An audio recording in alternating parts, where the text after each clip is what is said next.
Nah, ini ada rahasia Bapak Ibu. Allah menyebutnya sang maha waktu, benar? Ana dahru, akulah sang waktu. Malam, siang itu waktu nggak? Waktu. Tapi waktu yang paling kuat kesadarannya kepada Tuhan, yang paling sakti, paling suci, itu sepertiga malam terakhir. Coba nanti semua malam ini, malam tar ya, jangan nunggu Lailatul Qadar baru bangun ya. Ini Lailatul Qadar kecil, yang Ramadan Lailatul Qadar kubro, yang nisfu Sya'ban wusta, yang setiap malam itu sughra. Tapi sughra kalau hak kita lakukan, derajatnya kadang-kadang Allah naikkan suka-sukanya.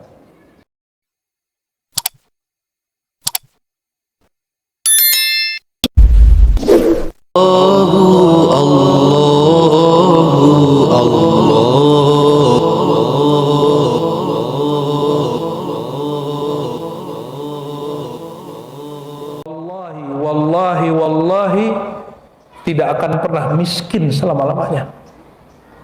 Ini dalilnya dan ini jaminannya langsung dari lisan orang yang paling dekat dengan Allah yang Maha memberi rezeki. Ya, cuma siapa yang sanggup tiap malam baca surah Al-Baqarah, Al-Imran? Makanya antum sedikit yang jadi konglomerat, kebanyakan konglomelarat. Kerja 8 jam sanggup, cuma baca ini doang 3 jam nggak sanggup. Wajar, miskin rohani.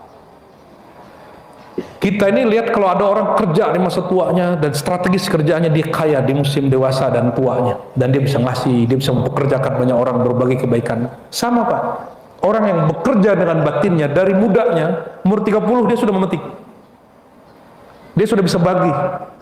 Sukses before 30 gitu ya deh. Sama, jadi wali sebelum 30 tahun itu ada juga Pak, cuma kita nggak jadikan nama channel YouTube. Kan ada channel YouTube Kiai, udah nonton belum Kiai? Sukses sebelum 30 tahun, pakai bahasa Inggris. Success before 30. Kalau ini kayaknya udah telat, success before death. Sebelum mati mesti sukses. Sukses rohani. Gimana cara sukses rohani? Tabung setiap malam. Apa yang ditabung? Rukuknya, sujudnya, menabung nama Allah di kolbu. Kadang satu nama masuk ke kolbu dia nggak pernah keluar. Itu makanan kolbu. Kolbu nggak mau lepasin itu. Maka antum kalau sudah belajar ilmu zikir sekali saja, selama tidak khianat kepada guru, tidak ingkar kepada ilmu guru, walaupun keluar terjebak, terjerumus dosa apapun selain syirik, pasti balik. Tapi kalau khianat kepada guru, kalau sulah adab wajar manusiawi, yang penting dia minta maaf. Ingkar kepada ilmu guru, mengingkari kewalian gurunya, dia terjebak maksiat, zahir batin dia akan ikut hancur, istidrat tambah jauh. Maka saya nasihati diri saya sendiri dan kita semua, siapa yang pernah nyakitin hati gurunya, ya oke, antum minta maaf kalau minta maaf beliau, tapi jangan pernah khianat kepada ilmu guru. Karena orang khianat ke Rasul dimulai ke guru dulu. Kalau sama guru ada khianat, apalagi sama Rasulullah Shallallahu Alaihi Wasallam. Karena ujian yang diberikan Nabi ke sahabat itu lebih berat Bapak Ibu. Kalau tentara Tolut ketemu sungai hanya boleh minum setelapak. 313 sisanya Pak, dari belasan ribu yang ikut perang sisanya berapa? 313. Kemana itu yang belasan ribu? Mereka kenyangan minum air, nggak patuh sama gurunya, sama panglimanya, pimpinannya. 313 beneran ambil. Di situ mereka nggak tahu ada energi dahsyat di tangan para pejuang. Ini tangan pejuang itu berkah semua. Air kalau kena walaupun bentuknya kotor, itu nur semua yang dia minum. Makanya kalau wudhu Pak, wudhu yang ketiga, jangan yang pertama. Wudhu yang ketiga, tetesannya Bapak jilatin aja. Itu berkah itu. Itu saya terima ijazahnya dalam Thariqat Idrisiyah, As-Sanusiyah, dan beberapa masyaikh Naqsyabandiyah, Qadiriyah. Mereka ngajarin begitu. Kenapa? Itu air suci. Syaitan takut sama air begitu. Ini bukan bab dalil, ini bab tajribah ru'yah, pengalaman, bukan untuk diyakini. Kalau antum mau kerjain aja, ya. Allahumma shalli ala sayyidina Muhammad, ya.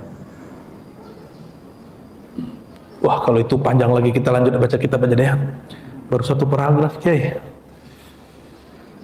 Wa man qama yusalli fil lail faqad ta'arrada li nafahatil qurbir rabbani. Siapa yang qiyamul lail, rutin, disiplin ya, walaupun satu rakaat,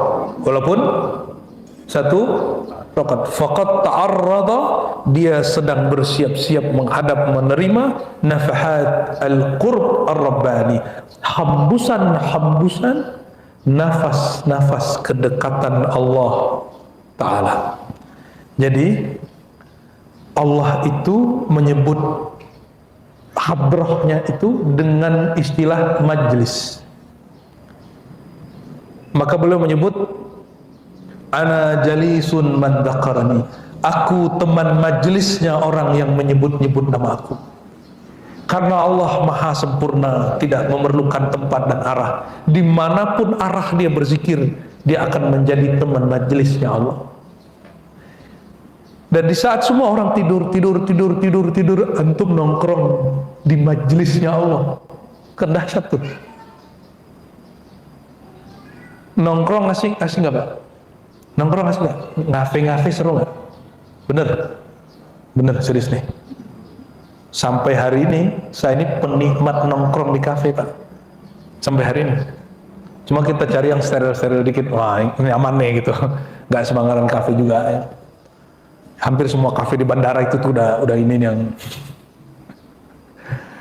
ya nunggu duduk dulu ngopi.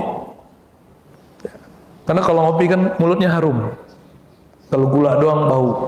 Jadi kita pun ngasih minum pun kita harus jaga-jaga benar.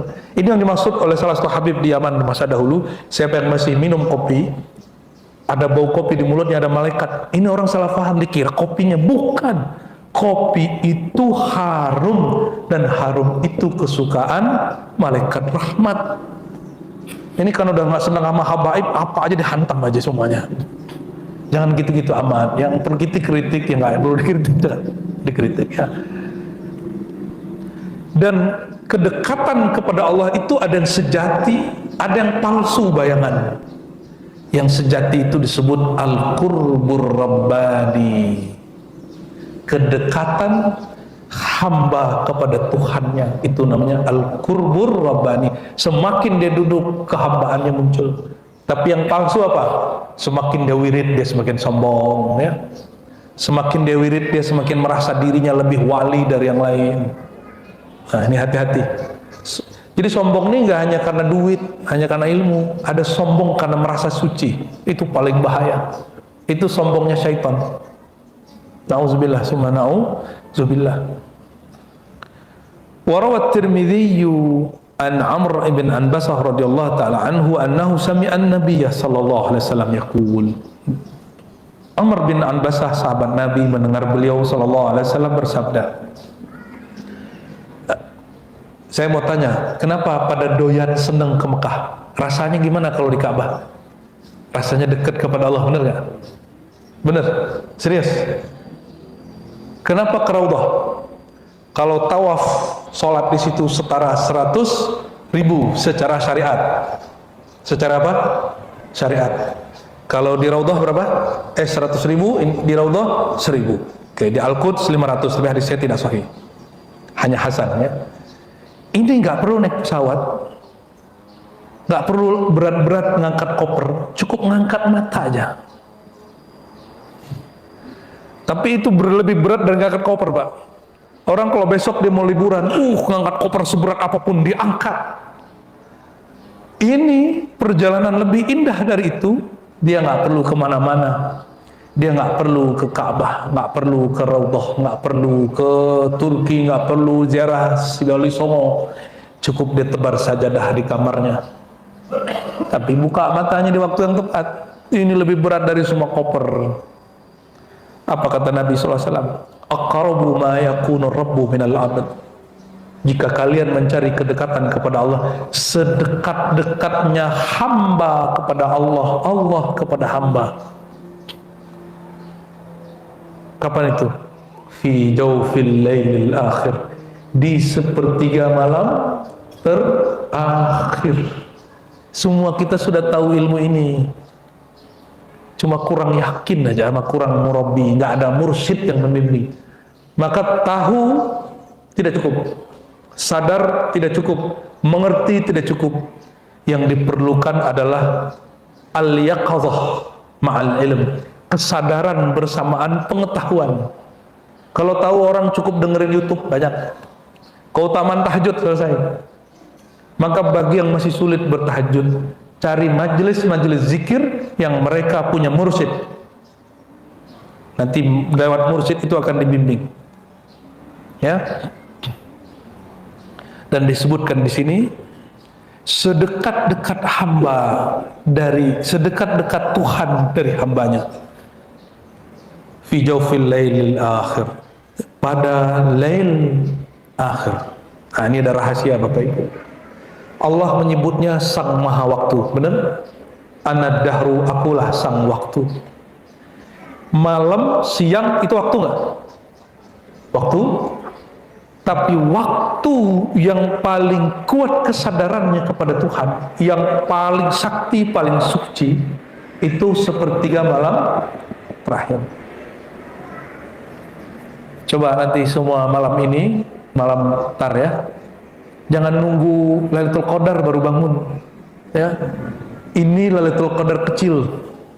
Yang Ramadan Lailatul Qadar kubro, yang nisfu Sya'ban wusta, yang setiap malam itu sughra. Tapi sughra kalau hak kita lakukan, derajatnya kadang-kadang Allah naikkan suka-sukanya.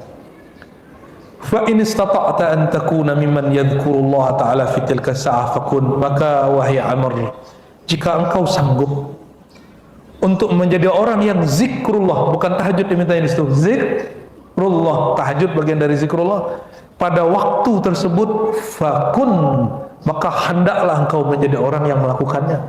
Kunnya Nabi, kunnya Allah. Maka Amr bin Ambasah tidak pernah meninggalkan Qiyamul Lail sampai matinya. Enggak pernah. Gimana? Ini kalimat masih belum terlalu vulgar. Ada yang lebih vulgar lagi, Pak. Dalam hadis Sahih Bukhari Muslim, dari Sayyidina Abu Hurairah radhiyallahu ta'ala anhu, dari Sayyidina Nabi sallallahu alaihi wasallam, ini hadis penutup kita pada pagi ini ya. Yanzilu Rabbuna, Rabb kita, pencipta kita, yanzilu, turun. Itu maksudnya gimana tuh? Turun itu dari mana? Allah itu emang begitu turunnya? Atas bawah makhluk nggak?